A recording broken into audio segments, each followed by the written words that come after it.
On the second month of Christmas, Bourbon Creek Crafts made for me some more random Christmas projects that had been unfinished. Hey guys, it's Beth. Welcome. It's time for my 12 months of Christmas challenge that I'm doing for myself. My friend Kathy, who is Stampin' Cat over on Instagram, is also playing along with me.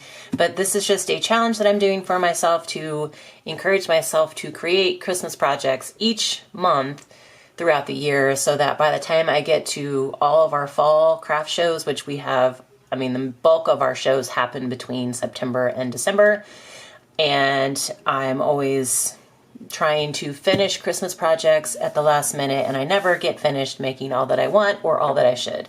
So I'm trying to do it throughout the year. We actually had a craft show yesterday, and so I had hoped to start digging into a Christmas pad and start working through that, but I didn't have time because, again, we had some other stuff going on, and then we were gearing up for the craft show yesterday. So I did have some other projects that I had started in the fall and didn't get a chance to finish, and I had finished them since my January share. And then there were a couple of quick projects that I had been wanting to make for myself, and so I decided to take this opportunity to do those. So I have some random items, and I think we'll start with this big one here in the center so I can get that out of the way. This is a 12 by 12 piece from a pad. I don't even remember who the pad was from, but it was kind of like a vintage rustic Christmas feel. Probably came from Hobby Lobby, but it had a lot of beautiful 12 by 12 scene pages.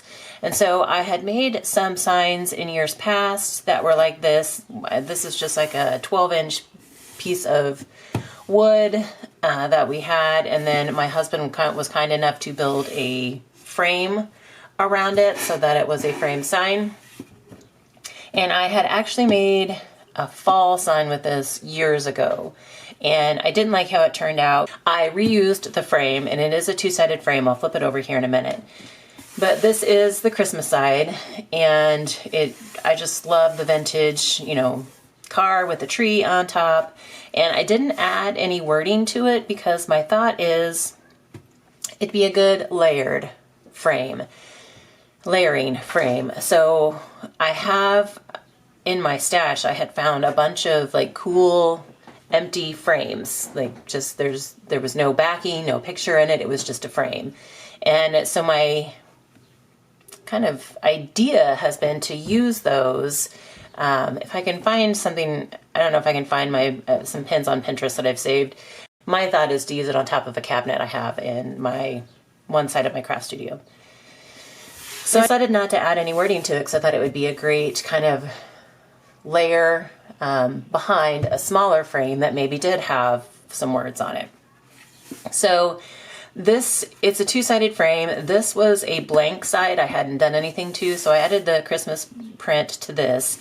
Just used Mod Podge and was really careful to try and get it down without any bubbles. I did a lot of burnishing. So that is the Christmas side. And then also in that pad there were some winter scenes, and so I decided to do a winter side as well. And this was the side that the fall paper was on originally, and I did add some vinyl wording to it. And I tried to peel it up, and it didn't peel very well. And I was kind of lazy and didn't feel like sanding it down because I would have had to really sand to get everything off. And there were bubbles in the paper from when I had originally put it on. So what I did is I just went ahead and put this winter piece over it. Again, using Mod Podge. I've had videos where I show you how I decoupage on things with Mod Podge and paper.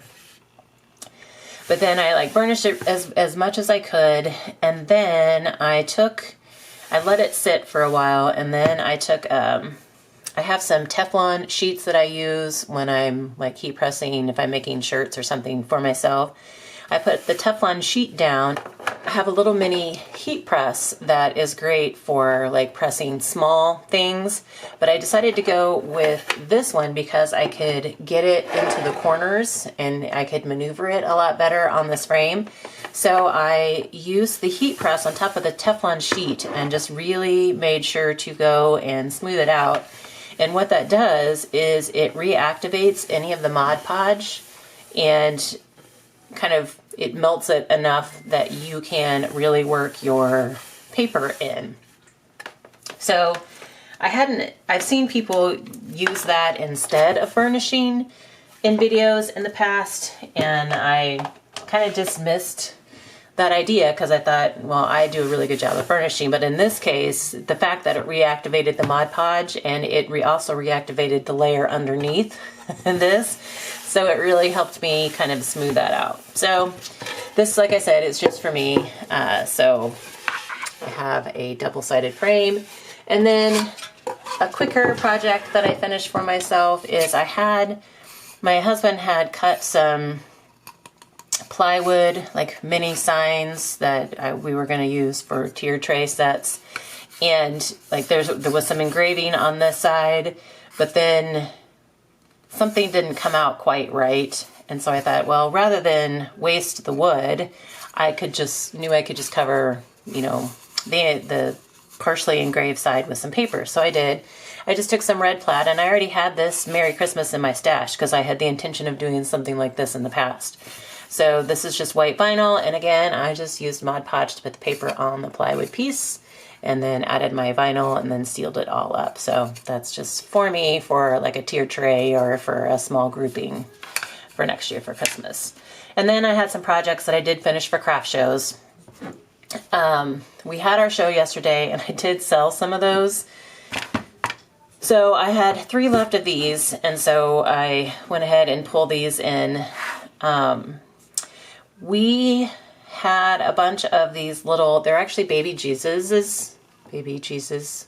What the plural of Jesus is Jesuses.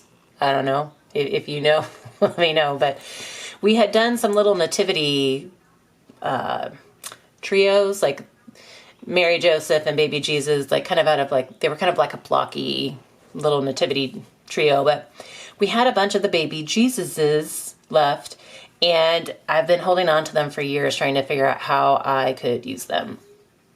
So I saw something similar to this.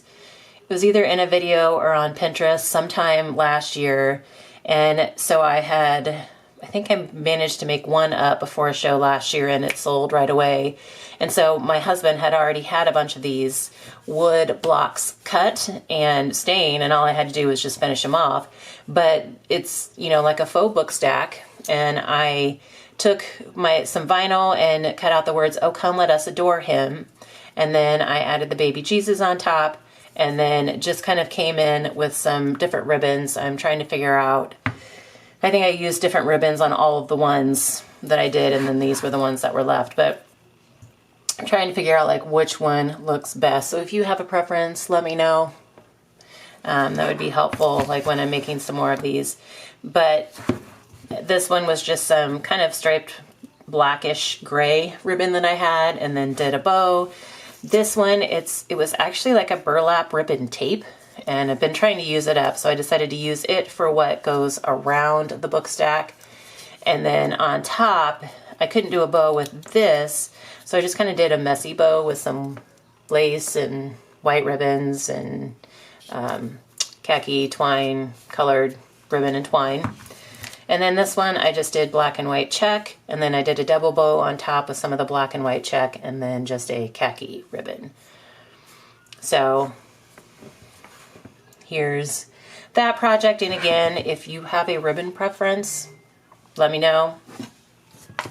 And then I'll show you pictures of, or a little video I have of this last one. I didn't get pictures of any of the other stuff, but when this last one sold, I actually had a chance while she was looking at something else to do a quick video. But this one was one of my favorites because it totally describes me. Around this time of year at Christmas time, I am so freaking merry. I love decorating for Christmas. I love the festivities. I just love the happiness and the brightness and of the season.